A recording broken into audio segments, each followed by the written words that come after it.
Welcome back, everyone, to another episode of the Sounds of the Hardwood podcast. On today's episode, we'll be going over the return of Kyrie Irving full time to the Brooklyn Nets with the change to the vaccine mandate in New York City, which now allows him to be able to play in home games in New York. We'll go over the injury status of Zion, who has now been announced by the Pelicans to be out for the remaining of the season. The injury to James Wiseman, now being announced that he will also be out for the remainder of the season. And the injury to John Morant that now has him out 2 weeks for the remaining 2 weeks of the season, maybe the potential whole season, depending on how he's doing and how the Grizzlies are playing. And then the Eastern Conference standing shuffle that has been going on the last few days with the teams being very close in record, even down to the playing games. So how you been doing today, Soto? Pretty good. Pretty good. How's everything? I'm going good, doing good. Can't complain. Been watching the NCAA tournament. Been a lot of upsets. So it's been good to St. watch Peter. St. Peter's. Yeah, it's been good to watch St. Peter's. So that's been interesting to watch them play upset. They got a test today with North Carolina, but let's see how that goes later in the day. See if they can pull off another one. But fortunately today is I say unfortunately because usually we have more people, so it's not unfortunate, but it's just a dynamic duo today. We don't have Ant, Henry, and Pete today. I mean, they're handling other things. Henry, if you're watching, hope you feel better because I know you are sick. Uh, Pete has things he has to do, and so does Ant. I hope that Pete is not still celebrating the fact that his 76ers are the number one seed in the Eastern Conference right now, and it's looking like Joel Embiid is going to be has a chance to win MVP. And I hope Ant is not celebrating now that his team, the Boston Celtics, have moved to third place after looking like they was barely going to make the play-in tournament. So that's a part of that shuffle that we're gonna talk about in today's episode. So I figure we start off with injuries first. Injuries is not something everybody wants to talk to, but it does have an impact on everybody. And the Kyrie situation kind of does play a part in that Eastern Conference shuffle. So the first injury that everybody's been talking about, because he's recently posted a video of him dunking, is Zion Williamson. Zion has battled injuries and weight all season. First, they said he was going to come back. Then they say he was out indefinitely. Then they say he's going to come back. And then now he's done for the season.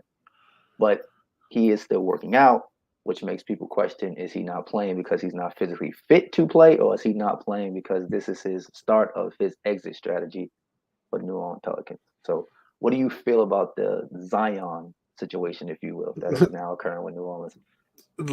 Zion's been plotting. Zion has been plotting. He is out of there. I think for Zion, and this is just my opinion. He's worrying about his health first. He's not he's taking his time. He's not rushing going back to the court. And while that's good and all, it kind of gives you a bad look if you're out on social media posting all these like dunking videos, because it's like, all right, you're healthy enough to dunk, but you're like, we still don't know what your plans are. Like, are you returning for the final like couple of games of the season? Like, um, of course, there's been communication issues between Zion and his camp with the Pelicans organization. Listen, it's no secret that Zion wants out. It's no secret. I mean, um, but again, like it seems pretty bad when you're dunking and No it's problem. like, Light work too. um, and kudos, because I think there was a report that said that he did drop weight. Mm-hmm. So kudos to him. Health comes first, but I don't know. Like that's the biggest mystery with Zion. Like, is he really healthy enough to take the court?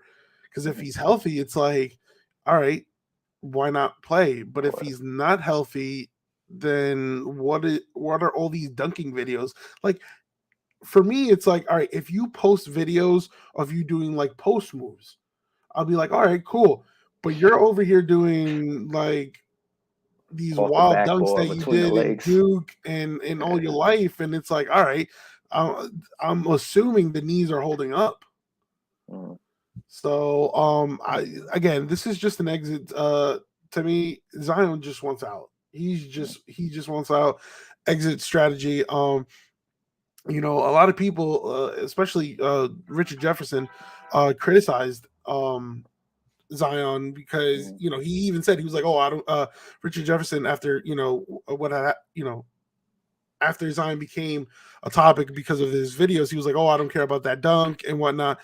Um, for me, I gotta agree with RJ in the sense that you're posting all these videos, right?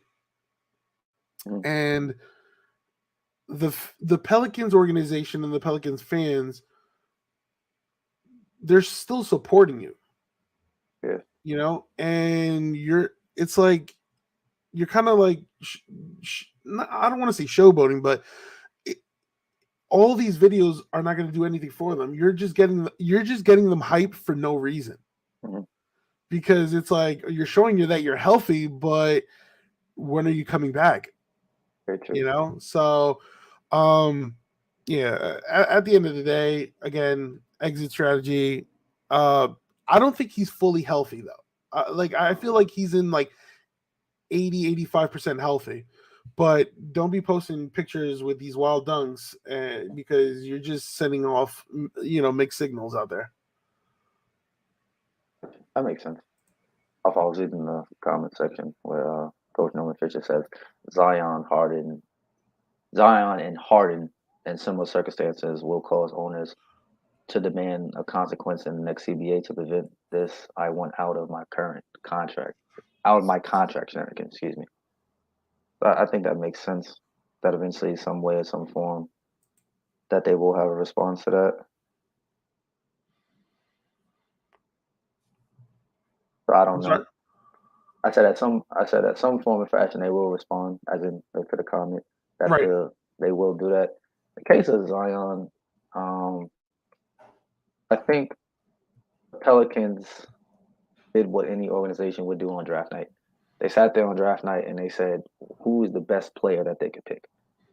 It was either between, obviously, the top three picks that year was Zion, John Morant, and RJ Barrett, and they went with the top three picks. The problem was with that particular pick, most people knew that he wanted to go to the New York Knicks. I'm not saying that the Pelicans should have not have drafted him because of that, but I'm thinking at some point in time the mindset had to be that he's going to want out because he never wanted to be here in the first place.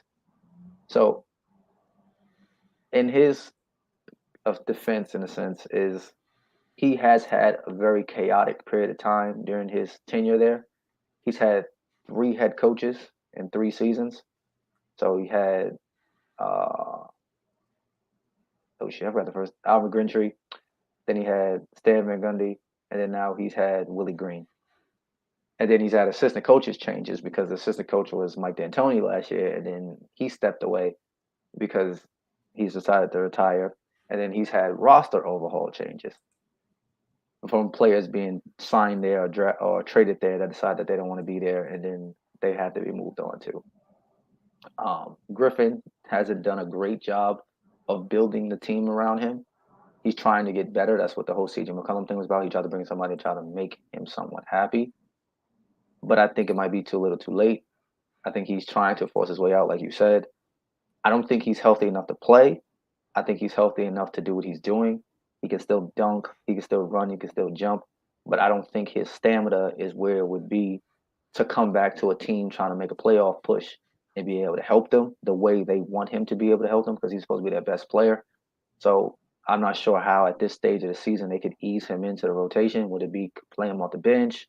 Would it start him and play him less minutes? I don't really know now, chemistry wise, and how he fit.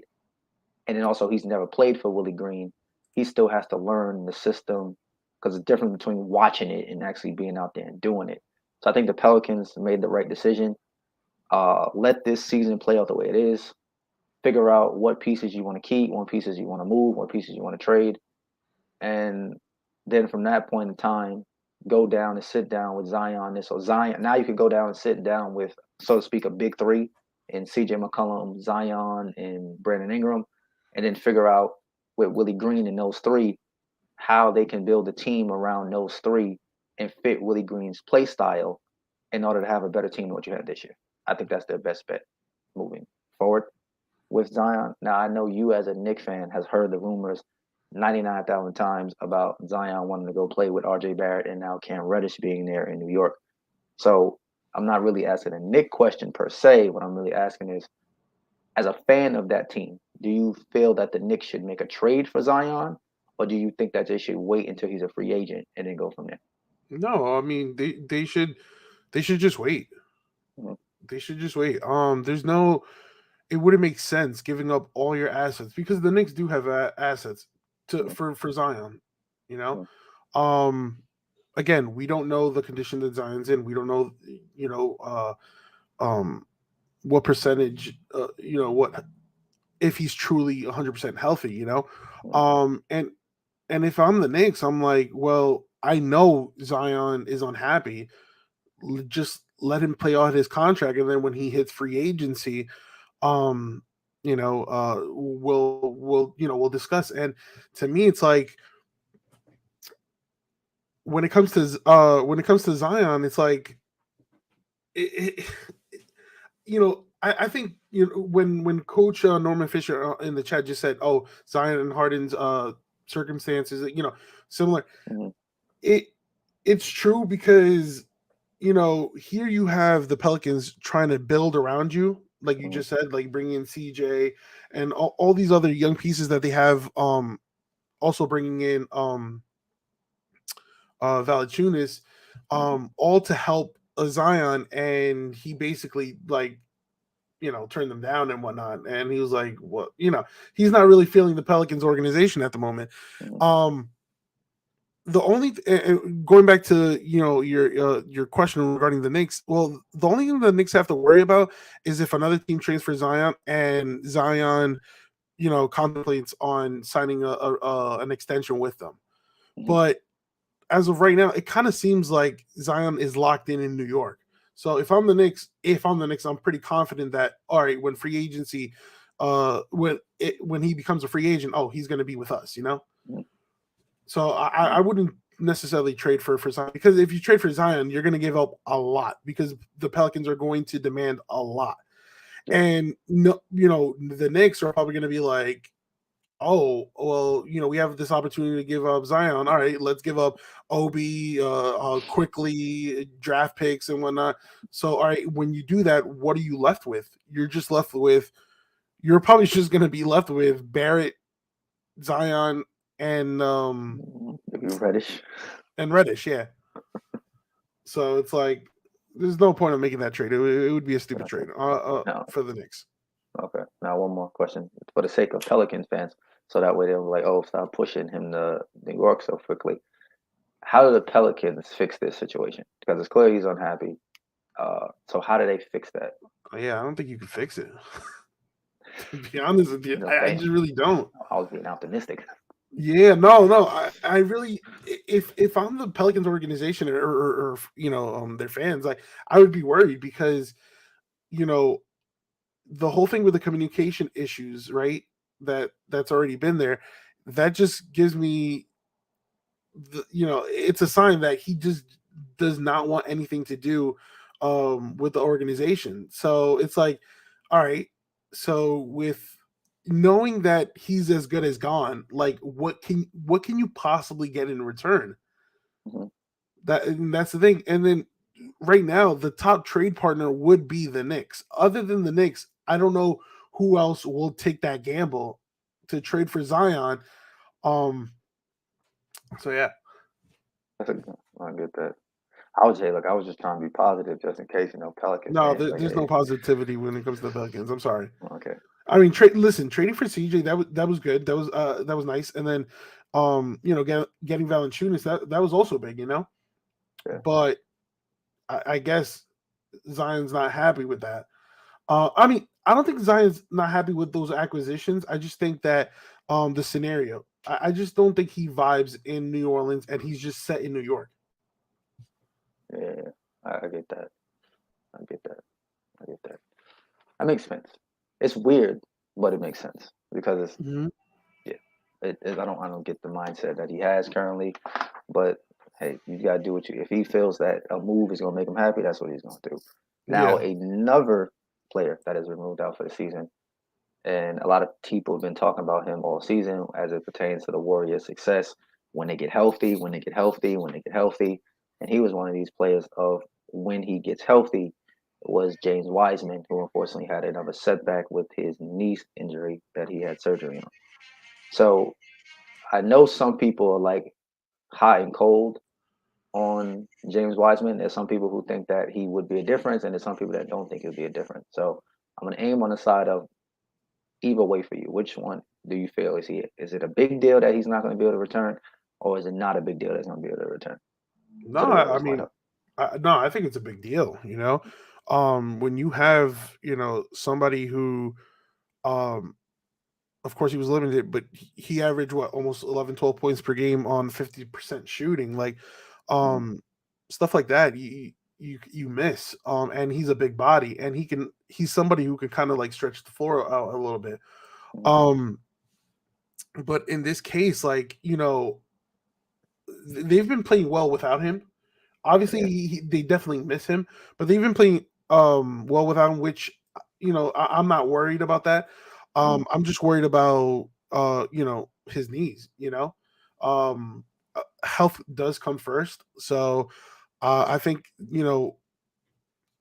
the situation here is making sure that um he gets back to 100% because the fact that he went through this I think he had a G League game and whatnot, and then after Mm-hmm. that, there was a reported swelling on his right knee. That's very concerning. So shutting him down for the season, I think, is the right move. Mm-hmm. Um, Obviously, they're going to miss his presence, but again, to like starting off the season, they've been playing well without him. So Yeah. right now, the only person that they're truly missing is Curry, and we've only seen Curry, Draymond, and Clay in action for one game. Yeah. So, and there's other people that can fill up the void that Wiseman leaves. So, Mm-hmm. in terms of like scoring, Jordan Poole has been amazing. And who is Gary Payton Jr. He's been Mm-hmm. coming along nicely, and then Otto Porter Jr. So, when it comes to depth, like the depth in Golden State is one of the top ones in the league. So, again, health comes first. Let it, I think it was the right call. Let him sit out the season. Let him, rehab that right knee and make sure he's 100% coming into next season. Gotcha. I mean, I agree with that. I think shutting him down was a smart decision, especially how early he is in his career. He's only in his second season, and he's had injuries both now his first and second season that have plagued him being on the court. So I think, like Steve Kerr said, his long-term health for his career is something that they need to prioritize. So it's not worried about this year or worried about playoffs. It's worried about his career the whole time he's in the NBA. So that was the right decision. Um, so from that standpoint, I agree. I don't really have an opinion on whether or not they miss him or don't miss him because he's played so small amount of games. And because of that, I can't 100% say that he's going to be the difference between them winning and losing games. I think if they have a healthy in rhythm Curry, Thompson, and Draymond, that is far more important than if they don't have Wiseman. If Curry can't come back and be healthy and return to the player he was before he got in this slump when he was looking like he was going to win MVP this year, and then Thompson looked like his normal self and Draymond looked like his normal self, if those three are not going well, then I don't think it really matters what the other parts around them are doing at this point with this team. So Wiseman, I think, is going to be a piece to what they do long term because of his age and what he can do potentially. But I think for right now, with a team that's offensively focused on Curry, Thompson, and then what Draymond creates with his playmaking, Looney is fine. Looney is similar, averaging like similar numbers. He's not the same scoring threat as Wiseman is, but he's serving his purpose of rebounding, block shots, and finishing around the rim when he gets his chances too. And the bench depth that you talked about has been very important for them, especially the emergence of Jordan Poole because Andrew Wiggins has disappeared since the All Star game. So Oh, because of that let's not get factor, started on that. Let's not get started on that. he left his game at All Star weekend because that player has not returned since All Star break. So I mean, Jordan Poole and Otto Porter Jr. and then I always forget the guy who's in the dunk contest. I always forget his name. oh, Toscano Anderson. There you go, Toscano Anderson. His play along with Gary Payne Jr. the second, excuse me, have allowed him to play better. I mean, you know what I mean, but they play better, so you don't notice Wiggins is not playing well. Right, So right. that depth has helped. So I think if Wiggins ever wakes up and they continue to play well, the role players, I think the team will be fine. I don't think they're better than the Suns, but they'll be fine. Now, if I had to ask another question, I would say if Wiseman's injuries continue to plague him, do you think the Warriors trade him or do they stay patient with him? No, I see. Here's the thing. I feel like if it continues, then you might look into trading him. Okay. Well, I mean, it depends on how patient the Warriors are right now. Mm-hmm. Because right now, they have a lot of depth. So as of right now, they can be patient. They can afford being patient. Mm-hmm. But um, God forbid somebody else gets injured, or we've heard a lot of like trade rumors regarding Draymond. Mm-hmm. How patient do they really get when it comes to Wiseman? Yeah. So okay, so I'm gonna throw a name out there, hypothetically speaking, because he's at a stage right now where his value is so low. He's basically almost like playing for veteran minimums, and his Okay. name has been rumored before. Let's say Andre Drummond decides he's looking for a bit more money than what maybe Brooklyn could offer him, and he hits the free agency market. His name has been rumored in the Warriors before when he was in the buyout market. Do you think as the offseason progresses and they're looking at Wiseman's progression, and if that concern is there, do you think it would be an option or a wise move for the Warriors to inquire about somebody like Andre Drummond? I think, see, if they were to get Andre Drummond is somebody that can give you a double double on any night, given Mm-hmm. minutes. Um, and I feel like that would be a smart investment because right now they're lacking size. I feel like you have Draymond at the 4, and I mean, I'm sorry. Currently, they have Draymond at the 5, and clearly he plays the 4, even though he Mm-hmm. can play the 5. Mm-hmm. But Draymond suits best at the 4, and then the other person that they have of size is Kevin Looney. Like, put it this way, the only center that they got is Kevin Looney, and Kevin Looney, while he'll clean up the boards, he'll give you 8 to 10 rebounds on any given night. Mm-hmm. You need somebody who's I guess like more explosive than that, and Drummond can fit that role. Like Drummond, um, you know, is a I think he led the league in reboundings for like 2 or 3 years. So Drummond is somebody who can definitely give you second chance points, and grab the offensive rebound, kick it out to the 3-point snipers that Golden State has. But um, you know, he needs to, like, the only thing that Drummond would probably like need help on is his post game. Okay, But I was about I say that it would work. It would okay, work because of his rebounding abilities. And then you would have Kevin Looney come off the bench. got you. Now, I only said that I was about to say that because Coach Norman Fisher put Andre Drummond as a post big wouldn't work with the Warriors. Okay, I'm gonna slightly disagree because I think with the 3-point shooting that they have on that team, I think they would need a post player, somebody else that in the playoffs, the option is not just give it to Curry, give it to Thompson, or give it to Draymond, let him find an open man. I think if when the game slows down, if you had somebody to dump the ball into, that would help Curry or Thompson because you can't double team him because of the fact that you have those 3-point shooter options.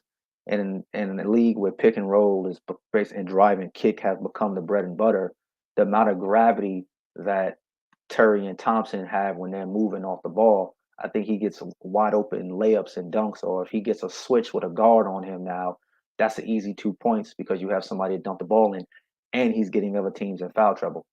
And I think against to beat Phoenix and to beat like that's the top seed to beat Phoenix, you need somebody that Andre Ayton has to guard And if Drummond can occupy space with his ability to finish around the rim, hit the offensive backboard, and post up, you have somebody to try to offset Ayton, which the Warriors currently don't have. There is nobody on the Warriors that can guard DeAndre Ayton, and there's nobody that he has to worry about guarding, which allows him to stay in help a lot of times because he doesn't have to worry about guarding a Kevin Looney. So I get what Coach Norman Fisher is saying, but I think if you look at teams right now, the top teams in the league all have a big man that they can give the ball to, especially looking at the East and the West right now. The two top seeds on the Phoenix Suns, Embiid on the 76ers. The Warriors are the only team right now that don't have somebody that's a 1 or 2 seed that they can get a ball to on the post that's a legitimate threat. And I think that hurts them now because the big man is starting to come back in the NBA. It's no longer you going to win series playing small ball. You have to have somebody that you can give the ball to in the post at least occasionally. And I think that's the one thing that the Warriors don't have. And I think that's the thing Wiseman can bring them. But I only mention his name because there's the possibility that he can't be healthy enough to be that person. That's somebody that the Warriors can get that's experienced and he's for cheap. Like on a prove it contract? Basically, because that's what he's kind of still on. Like, right. Because even if he goes with the Nets, if the Nets don't win a championship, his value is not going to be that high. And even if they did, he's like a role player there. So his option is kind of like, does he stay or does he leave? He's kind of like, and he's splitting minutes with Claxton. Yeah. So he's basically in the same type of role. He'd just be doing it on the Warriors. Right. So that's the only reason why I said that. Now, again, with the injury train, we're staying in the Western Conference. We have the injury to Ja Morant. Now, Memphis has looked really good in games without him playing. So on the surface, it looks like they're not missing him. Air quote that, missing him. But in a playoff series right now, I think they'd be matched up against Denver because that's the 3-6, if I'm not mistaken, in the Western Conference right now. So it'd be Denver they'd be playing. If he's not, they say he's out 2 weeks or 3 weeks left in the season. If he's not able to be the player he's looked like the whole entire season coming off this injury, then I have a question mark for how far in the playoffs Memphis can go. Right. I think talent-wise, especially with the questioning of Curry's injury status right now, they could find themselves in the Western Conference matched up against Phoenix. I do not think they'll beat Phoenix, but I think if Ja Morant is healthy and Curry is not healthy, they can beat the Warriors if they matched up with them in the second round. So my question for you is when does concern creep in for Memphis with the health of Ja Morant? Well, I think it's like we would have to find like closer to playoff time because, like you just said, all right, so they've been playing exceptionally well without Morant. Like they've been 15-2 the last couple games, that he hasn't played. So, I think from here to the end of the season they'll be fine. Like, guys like Bane and Melton has stepped up. And their defense is absolutely suffocating. Like, I don't know, like if you saw the game against I think it was yesterday against the Bucks, they had Giannis so frustrated, like it wasn't even funny. Like, and they kept switching the defenders on Giannis. Like they'll put Jaren Jackson on him, then they'll switch it up and put Steven Adams on it, and then Dylan Brooks had Milton on check. So like their defense is very suffocating, and that's what I like about this Grizzlies team. They're like a grit and grind team that they will give you 200% every game. Like they're really hungry for a championship. I know Coach Norman Fisher said, "Oh, like young players don't like really care about winning a championship," but I don't see that with this Grizzlies team. Like they're really hungry. Now, obviously, if they don't have Ja in the first round, they're out because you're missing a MVP caliber player, and when you need a bucket, that's who you go to. You go to Morant. Somebody who can create their own shot and can go to the lane, whenever he wants to. So, the fact that they're giving him what 2 weeks. They're reevaluating Yeah. him in 2 weeks to see how everything is. Mhm. Um, I mean, I hope it's not serious because if it is serious, then yeah, that first round matchup, whoever they got first round, yeah, they could be bounced out of the first round. Now, Mhm. if he's healthy and good to go, um, they'll definitely advance. And we just have to see who they match up in the second round.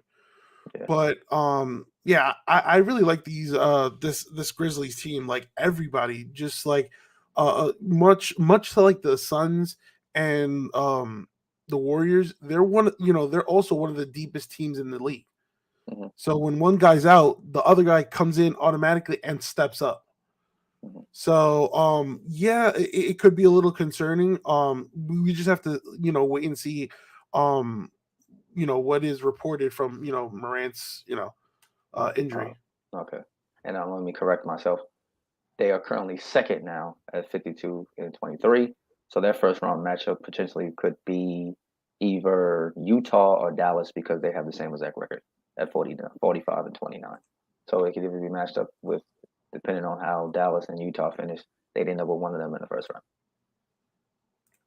So that'd be their first round matchup. Yeah, I So, mean, again, like I think they match up well with like the Warriors and the Suns, but I'm not too sure they beat both of them. Um, I do believe they beat Utah. I do believe mm, they beat Denver. mm, Um, who else is in that playoff picture? as those would be the three teams. That's the only three teams that realistically could change. I mean, Minnesota is kind of hanging on, but they're not close enough to fourth, really. Yeah, Something, I mean, and and Denver and Utah and Dallas would have to do a lot of losing for them to climb. It's a yeah, 2.5 game lead difference, but with 3 weeks left in the season, that would take a lot of losing. yeah. But So as of right now, up until like playoffs, I'm not worried about them. They're one of the best defensive teams in the league. And again, with Bain, Melton, and Brooks, all stepping up in Morant's absence, I'm not worried about that. Now, it's how Morant looks or how he plays. Coming out of injury, that's like, all right, we got to wait and see like how he responds. yeah, we get that. And now, Coach Norman Fisherman and comment says success in the NBA playoffs is predicted on who can get a stop, not can get a bucket. Yes, we agree. That's why we're Yeah, we saying agree. But you know what? The whole Memphis Grizzlies could get a stop. So that we agree. Well, that's that's why why they've been we 15-2 they without can get Morant. yeah, they can get past the first round with the way they constructed. We're saying their struggle would come in that next round matchup. Right. And Yeah. their next round matchup would be most likely the Warriors, and that's when they would have their struggle.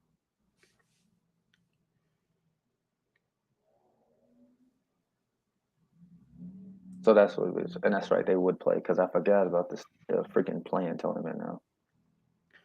Yeah. So it would change. They play the I winner of mean, that 7-8 if so, they because of were the playing what playing. 7-8, right? Yeah, the Yeah. So playing if tournament if they changes get everything. if they get the Clippers, that they're beating Clippers. Now, I would say if they get Minnesota, that's where things like, all right, if John doesn't play, I think Minnesota beats them. Yeah, If Job plays and he's 100%, then I think they beat him, but it's closer than a lot of people think it is. the Clippers without like even with Paul George coming back, 'cause I know everybody's like, "Oh, Paul George, man," it's like they ain't that crazy with Paul George playing. So I'm not really. I mean, I can't slander them. They're playing a little bit better than the Lakers right now, but in terms of beating the Grizzlies, I don't think that makes that big of a difference. I think Minnesota might be a harder matchup Yeah. only because of the fact the way Towns is currently playing and that Minnesota team is playing defense this year for the first time. That might be a little bit trickier if John Morant's not playing. But all in all, I think they can get past the first round, and then that second round matchup is where they might find their struggle. Now, I know some people. I don't say some people. I would say most of New York City employees do not want to hear this news, and most New Yorkers do not want to hear this news unless they're Nets fans. Is Kyrie Irving has now been allowed to play in home games because an exception rule to the vaccine mandate in New York City that entertainers and athletes do not need to be vaccinated in order to play. Now that sparked a lot of controversy, and I mean, I don't really want to dive into the political aspects of that because it's a little more touchy. But as it stands, Kyrie Irving is now fully available to the Brooklyn Nets on home games. The only place he can't play is Canada. So currently, with him coming back, what does that do for the Brooklyn Nets championship odds? Does it significantly make it better? Does it keep it about the same? What are your thoughts on Kyrie being back? It slightly makes their championship hopes better, and I say slightly because yeah, when you have a guy like Kyrie coming back, um, we know what Kyrie Irving can do. Mm-hmm. He can give you 30, 40, in any game, but that's not my concern here. My concern is that the Nets play absolutely no defense, and I'm serious, and that's why I mean, yeah, they might make they might go through the first round, but Mm-hmm. I don't see them being Milwaukee. I don't see them being this well 76ers possibly. No, I don't know. Um, Okay. all in all, I just don't see them going very far because defense to me is the most you know obviously for me I value defense more than offense, and yeah, again the Nets have no defense, and Kyrie defending at the point, is whatever, and yeah, like their offense it gives their offense more of a boost, but sometimes also with their offense it's a little bit inconsistent because if Yeah. Kyrie and Durant have an off game, who's going to step up? Absolutely nobody. Very true. So That's very true. I just don't like the fact that the whole thing with um Kyrie basically got his way. Essentially, yeah. Um Essentially. and going back, we know it boosts like slightly Brooklyn. That's their chance in the playoffs, but yeah, they they really don't you know they really don't scare me in terms of like if I'm the other teams, it's like, oh, okay, you got Yeah. Kyrie back, all right, boom, but their defense is absolute trash. I think they Well, rank like 27 or yeah, 28th in the league. Like, bottom half is bad. It's really bad. And Like, I don't get know, me wrong. Like Kyrie and Durant, both, yeah, obviously they, they're two of the greats. But what that's it. That's the whole team, Irving and Durant. So, and then when it comes to like coaching, sometimes with Nash's questionable lineups, that's also yeah, in the mix. James Harden Down the mentioned that. stretch. So, That's one of Hot Match's reasons of why he wanted out of there. hmm But like I said, because I know Coach Norman Fisher mentions it as a civil service employee, like the 1,400 New York City employees. This is very disturbing decision. Yeah, it's right. I agree. Shout out to the Mets owner's wallet in being a funder of the political campaign of Mayor Adams, because it's almost like as if my man got on that phone and said, "Yo, remember that check I just sent you?" He said, "Yeah, I got you, big fella. No problem." Like, I feel like if it had been just Kyrie that couldn't play, I don't think this gets changed. But because it's almost the whole Mets team and then Yankee stars, it was like, nah, we're gonna have to do something about this.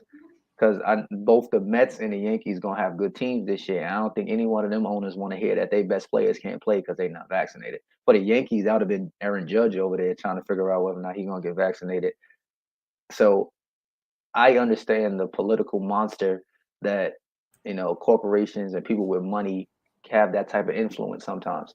They thought it was going to happen with the Nets owner. They thought the Nets owner's relationship with Mayor Adams would be able to persuade him to change that rule or make an exception for Kyrie Irving to be able to play in games. And then Mayor Adams came out and said himself that it's only one person. If that one person gets vaccinated, then he could play. So he was having his little subliminal jabs at Kyrie. And KD had his statements about the rule. And then the baseball season comes along, and then all of a sudden now we change the rule. So pretty much you could see the writing on the wall there is like because it's not just one person now that's going to get affected by the rule, it's several players. Now we've changed it to Several make players, sure. several leagues. Yeah, so yep. So it's like we got to bring that commerce into the city right now. So we go and make that adjustment to do what we have to do to get that money in the city. I get it. It's unfortunate for those people that lost their jobs, and I hope they do are smart enough to go get themselves a lawyer and file a lawsuit because they have an argument now. They have a very legitimate argument, but that is the political side of something that has affected the basketball world. And Kyrie's one of the biggest people that talks about he's not just a basketball player. So those are the things that change. And I hope that his original stance that he continues to be that voice for those people that have lost their jobs and now not forget about it now because he's able to step back on the court, that he continues to be a voice for those people and support them in their struggle right now. Now, in terms of we talking about defense and talking about attorneys here. The Nets badly need a defense attorney because they don't play no type of goddamn defense. Uh, Defense is optional for them. They look like a Phoenix Suns recreation. It's score as many points as we possibly can, and then we'll figure out the defensive part as the game rolls on. I've said all the time that Steve Nash does not look like he's qualified. He looked like he lied on his resume because he's over there sometimes just looks clueless and it's bad. Shout out to Daryl Morey because you finessed the shit out of the Brooklyn Nets because they just traded for Ben Simmons, and Ben Simmons don't look like he ever gonna step on the court anytime soon for the Brooklyn Nets. So for everybody out there that kept saying they just even Pete was one of them that was going just trade him already, just trade him already. He waited and he finessed the hell out of the Brooklyn Nets because he just got James Harden, who was faking an injury, for someone who's really hurt, who might not even play for the Brooklyn Nets this season. So that's wild that even happened. He's supposed to be the savior of that defense. If he don't come back and play, yeah, their best defender right now is Andre Drummond. Yeah, and when you have potential matchups, I mean, I'm not saying they beat these teams, but when you have potential matchups with like Boston, Miami, Philly, and Milwaukee, it's like, who's going to defend who? You know, it's like.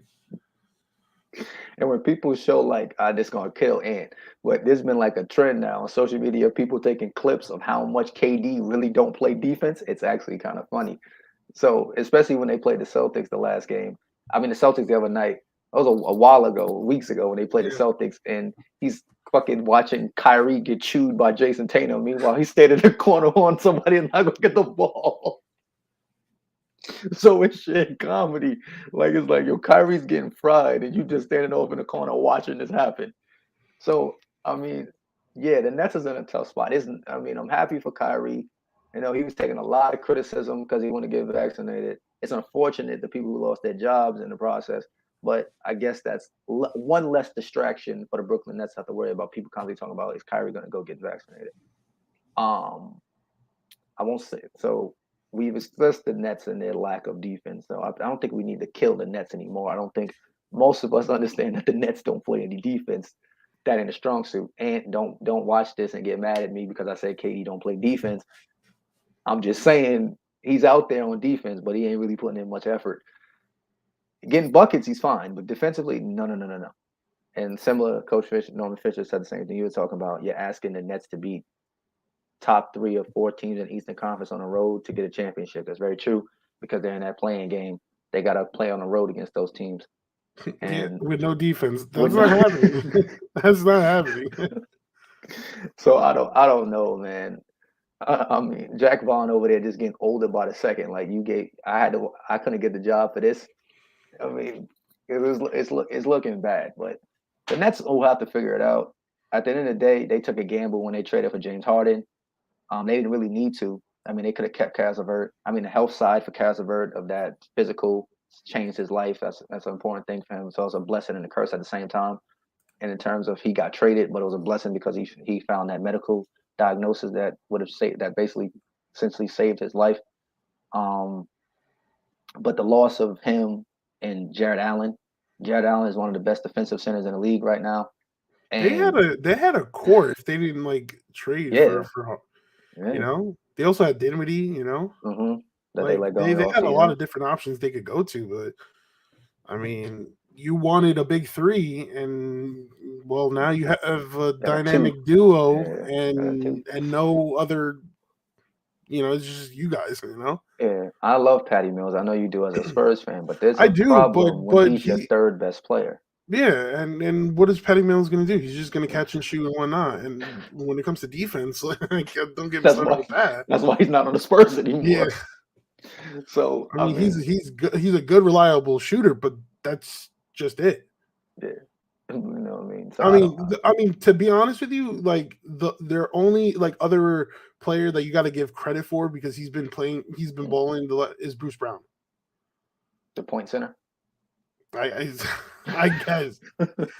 I guess, but other than that, it's like you have all these people from the retirement home with Blake Griffin and LaMarcus Aldridge. It's like, Yeah, remember when people got excited because he caught an alley oop? They're like, Blake is back. Yeah, okay. oh yeah, and that was it. That was his only highlight with the Nets. He's back, all right. He did that one alley oop. Now his knees and back is done. Now he's just sitting on the sideline.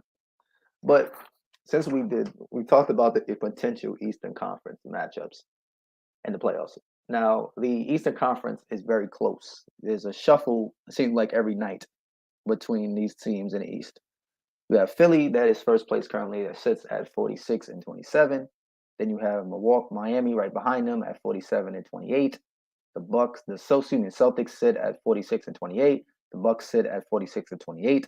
The Bulls are 43 and 31. The Raptors have moved up now to 6 at 42 and 32. Cleveland has fallen to 7th at 41 and 33. Brooklyn has moved up to 8th at 39 and 35. Charlotte has dropped down to 8th, 9th at 38 and 36. And the lonely Atlanta Hawks sit at 10th at 37 and 37, with no one behind them going to catch them. So, with those jumbling close, you have very close records all at the top. From 1 to 6, the margin is only for the Raptors being down at the 6th spot with a 4.5 game behind the first place. And then the Cavaliers sit behind them at a game and a half. And then the Brooklyn Nets are 3.5 games behind the 6th spot. And then Charlotte is a game and a half behind Brooklyn.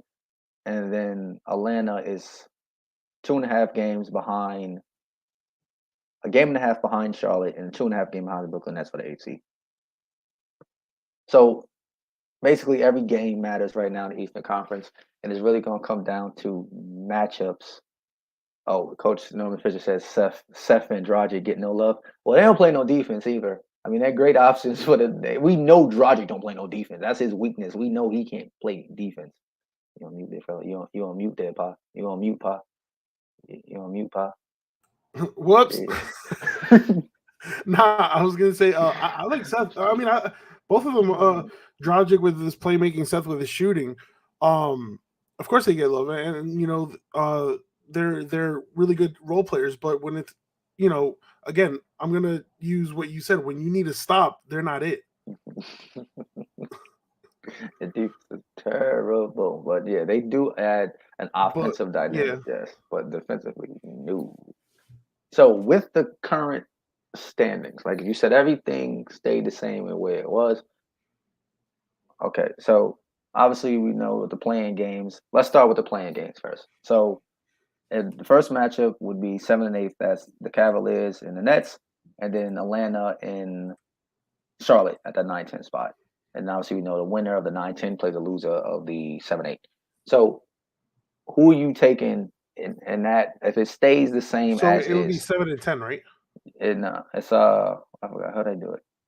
Is it 7 plays 10? I think is it 7 plays 10 for the Yeah, I think it's 7, 10, and then what, 8 and 9? 8, 9, yeah, 7, 10, 8, 9, and that's All how right. it works from there. I didn't know. Was it 9? So we're assuming it stays like this, right? Assuming it stays like this. So let me just double check to make sure that's how the playing game works. Okay, so assuming it stays like that, so 8 and 9 would be what? Brooklyn versus Charlotte. I think Brooklyn takes the victory here. Mm-hmm. And then when it comes to Cleveland and Atlanta, I feel like that's a little closer than people think. Okay. But just because of how they've been playing not this to cut year, you off, just to make sure we have it right. How it works is 7 plays 8 and 9 plays 10. Oh, so and 7 then plays 8 and the 9 plays 10? and then the loser of 7-8 plays the winner of 9 and 10. Oh my god. Oh, yeah. All right, so 7/8, right? Mhm. Um. All right, so I feel like Brooklyn beats Cleveland. Okay. But it's closer than people think. Hmm. Given how Cleveland has been playing this season, but um, the way Cleveland's been playing lately, it's kind of they've been exposed a little bit. Hmm. Um, and then you said 9 plays 10, right? So Charlotte Yeah. versus Atlanta. Hmm. That's actually a toss up right there. Okay. Um, oof. Well, all right. I think John Collins is out, right, for Atlanta, and he's out for a while. I'll check that now. Let me check it. Hold on. Let me check the status of John Collins. I could be wrong. I could definitely be wrong. Yeah, time off. I'm looking it up right now. So bear with us, speak about that. Yes, he is out indefinitely with a foot injury and finger injuries. Yeah. Yeah. That's oof. That's tough. I don't know. That's a toss up. I'll probably let you answer that one because Well, see, the reason why I see to me, Atlanta is not that good even with John Collins playing.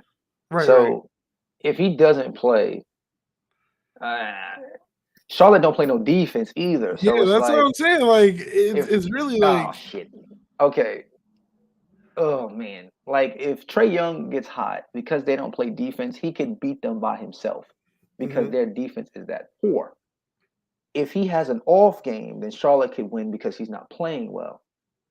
So all right, if you had to twist my hand, I'm gonna say Atlanta mhm, only because Atlanta had a deeper playoff run and might respond better to this situation than Charlotte because they don't have anybody other than maybe Terry Rozier and Gordon Hayward when he's healthy that have mhm. actually won a playoff series.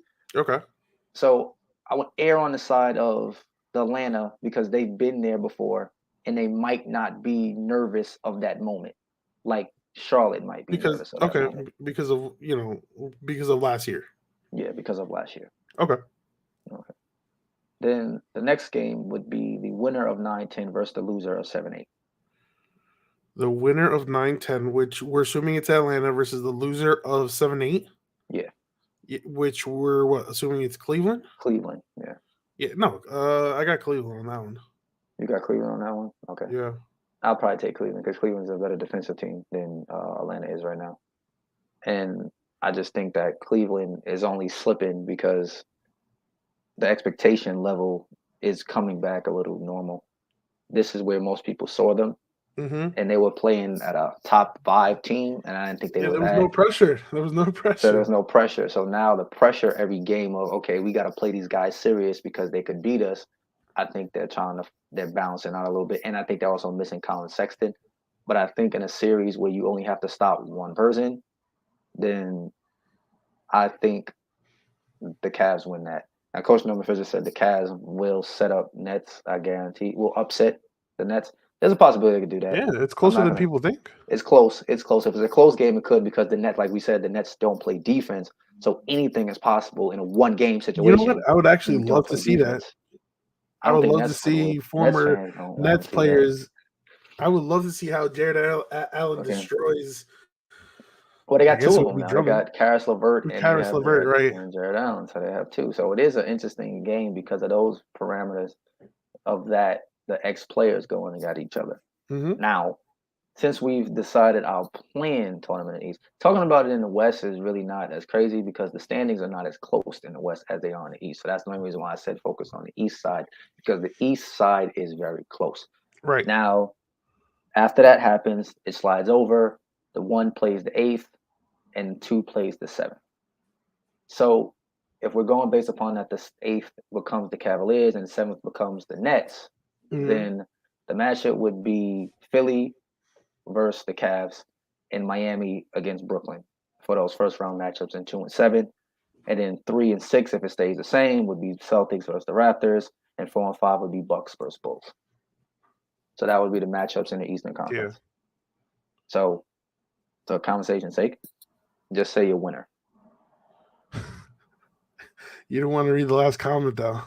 I know I've been saying since the All-Star break that the Lakers was hot trash. Y'all just want to keep trolling me talking about the Lakers. I said Westbrook and the boys was not working. They should have traded him for John I Wall. mean, I will take they're in the Bronny play-in James right tournament. now, They, you know, bro. For they're what? getting Anthony Davis back soon. I think. Okay, and they're gonna get their ass beat in the first round by Phoenix. They're not beating Phoenix this year. Okay, I don't know what AD is smoking. He needs to stop hanging out with Snoop. Okay, stop it because you are some powerful shit and you're tripping. This team is gonna beat the shit out you like they beat the shit out of you last year in the playoffs. This team is worse than last year's team. What the hell is Russell Westbrook supposed to be out there doing against Chris Paul? What is he supposed to be doing? Okay, so the Spurs are only a game back. Yeah. Hello.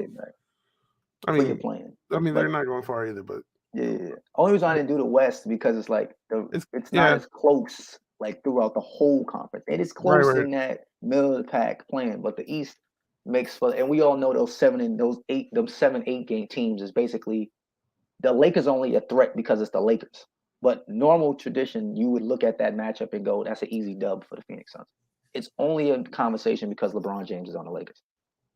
Right. Yeah. So as the Eastern Conference teams, out of those series because I won't cover every last one. Out of those series I just potentially named, which one are you looking forward to the most? Oof.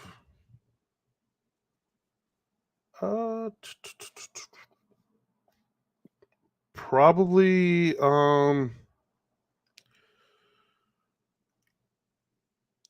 right, if fully healthy, I would like to see that Bucks and Bulls matchup. Okay. If fully healthy. I also had probably the Heat and Brooklyn because I want to see how Brooklyn responds to that Heat defense. Oh, that's if Jimmy Butler's not trying to fight Haslam in his health. But yeah, the defending champs. I want to see how the defending champs do. So yeah, and then again with the Bulls, with the healthy Bulls team, if they're if and when they get healthy. I mean, obviously they're not going to get the only player they're not going to get back is probably Lonzo, who's still out. I think he had a setback or whatnot. Yeah, setback. Unfortunately, he got a setback. So yeah, Lonzo. Bro, see, I told you the Lakers they need to go. See, I told you the Lakers slander is nonstop, bro. Well, at least the Lakers have a championship in recent years. Okay, let's not talk about the Knicks right now. All right, we're not going to do that. I'm playing well. Where Tibbs has finally played the young players, but let's not act like they're about to win a championship in the next 5 years. We know they hot trash. I don't gave you that already. The Lakers is trash. I don't condone them. The only thing I care about is the series that's on Showtime. Other than that, I don't be caring about the Lakers anymore. But for me, I know Ant's not gonna want to hear this, but in recent years, the Raptors have spoiled their fun. Every time they come up against the Toronto Raptors, somehow the Boston Celtics go a little scary in the 6, and they start losing games, and then you look up and they don't lost to the damn Raptors.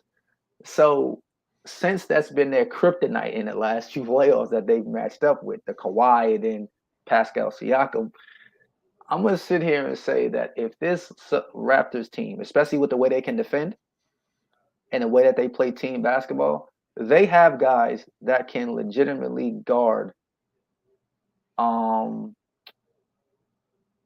Jason Tatum and Jaylen Brown with Scotty Barnes, Pascal Siakam, Van Fleet, OG Anunoby. So you think they match up well? They match up well against that team. I think Nick Nurse's defensive schemes are very good.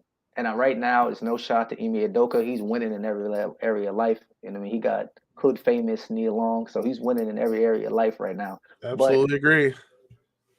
I don't think that's a great first round matchup for him.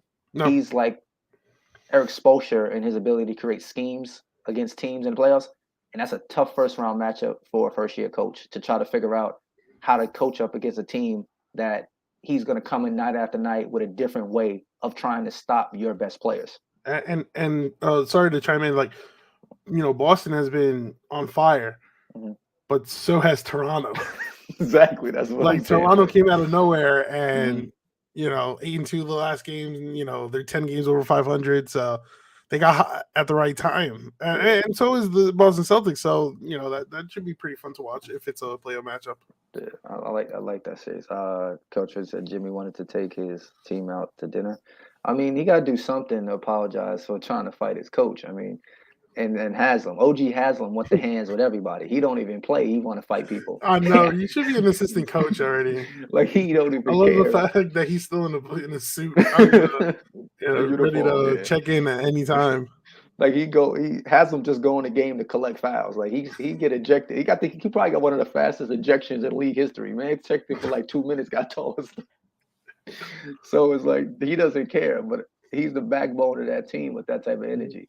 I Yeah, mean, the Heat are in a little bit of a slump, but I think they'll be fine once they get past this yeah. and They they just have some regroup. like minor injuries going. So Yeah, but they'll be fine. Since you said two, I'll quickly name another one.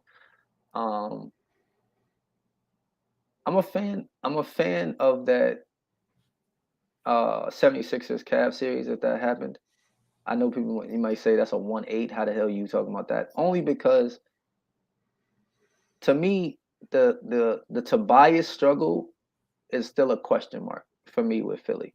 I think they're the team to beat because they do have the best duo right now in the Eastern Conference. I know Nets fans are gonna say I'm tripping, but I'm saying in the fact that Embiid plays both sides of the ball. He dominates on offensively, and he's also a defensive year candidate type of player. So to have a guy that's in the conversation both MVP and defensive player of the year, you have to give him his recognition for that. And James Harden is a little questionable on defense, as we know. So I think if that team can keep some games close, they might give themselves a chance, as in the Cavaliers.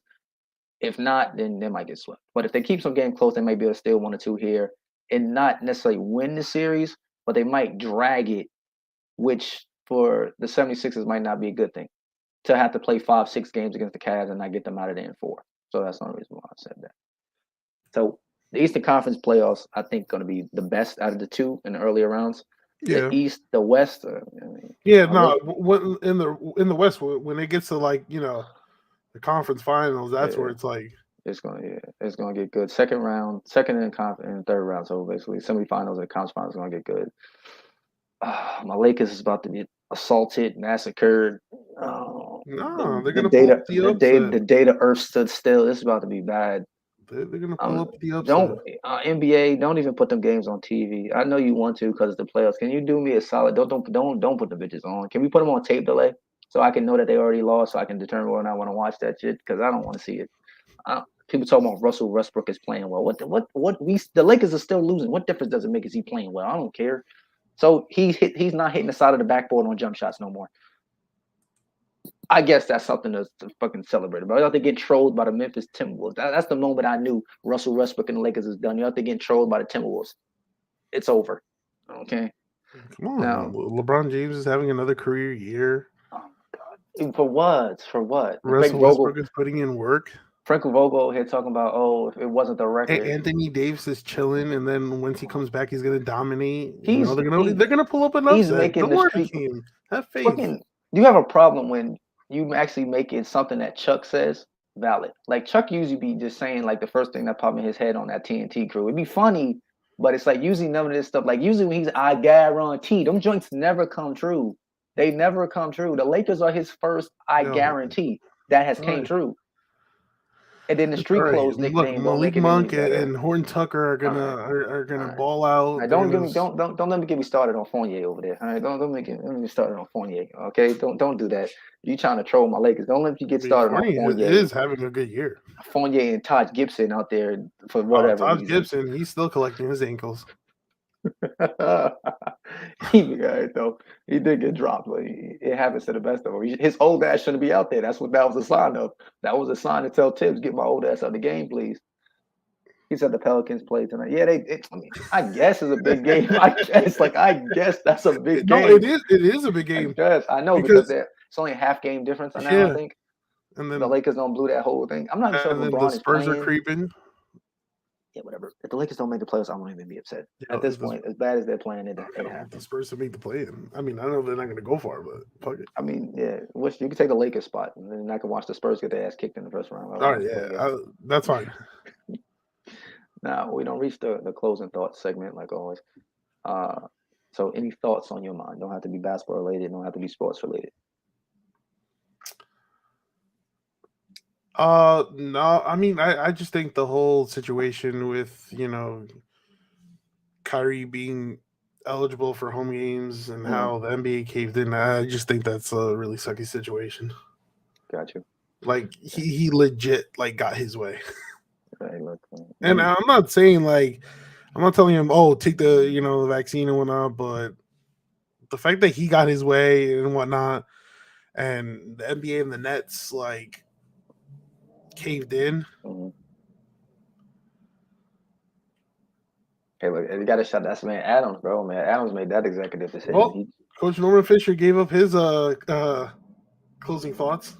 2027. Okay, yeah, I know because the 8th grader that they didn't trade. Yes, I know they didn't trade that pick for John Wall. Ha ha ha ha ha ha. Let's not act like the Knicks ain't never made bad trades in their career. Okay, y'all made some worse trades too. All right. Yes, I know they didn't make a good decision there. They probably should have. And they might even freaking trade Russell for John Wall this summer, and I'm gonna be even more mad. Like, why you didn't do that a few months ago when they really needed him? He out there just sitting rotten on the bench. So my closing thoughts for the day is the Lakers get it together. That's my closing thoughts. I can't take this because this is what happened. I get trolled by Knicks fans. This is when you down terrible Lakers. They not even in the playoff hunt. They like, what are y'all like 32 and some shit like that? Y'all ain't even close to making the playoffs. Oh no, they're not. I mean, they're not. I think they're 32-42 with like 6 games behind 32, and 10 32 games and left. 42. Now Tibbs want to play the young players. Y'all been sitting down there since the All-Star break. Now you want to act like let's play the young players. We're gonna play the young players. You should have been playing the young players. Yeah, but you know what's crazy though?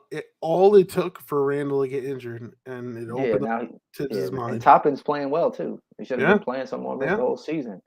And Barrett. So that's why I'm looking now. Like they don't need Julius. I mean, get him out of here. I know. My thing is, what the question now becomes: what can they get for Julius? I take a Popeye's chicken sandwich at this point. Because all he out there doing is trying to fight people. He's not even hooping no more. He gets a tech every game now. Somehow, some way, he's either arguing at a ref, arguing at the other team, arguing at a teammate. At this point, he don't even want to be there no more. So that's the only reason why I said that. But I know B don't want to hear that. That's that talent that they got on that team. He the best player. B got the whole starting five of the Knicks on his fantasy roster yet? Did he get his wish? I'm pretty sure. I know he got Toppin. I know he has Toppin. I know he got Barrett. So he's living his best life right now because the two of them is playing really, really well. But, that brings us to the end of this episode. For college hoops, for the basketball fans, tune into the college games today. It's going to be some good games on. We got Miami and Kansas in the first game. And the second game is North Carolina. And oh, no. Okay, he don't want to play with LeBron. That's why he's not there now. He better than LeBron. He wanted to be the center of attention. That's what he is for y'all. He's the centerpiece of your team. That's why they're struggling right now in these streets. All right. But like always, if you missed any part of our episode, it is posted to our Facebook channel, Sounds of the Hardwood. It's posted to our YouTube channel, Sounds of the Hardwood, and it's on our Twitter page as well. If you prefer to listen to an audio version of our podcast, we post it to Anchor, Spotify, and Apple Podcasts. Like always, thanks for listening. Thanks for watching. And we'll catch you on the next one. We out.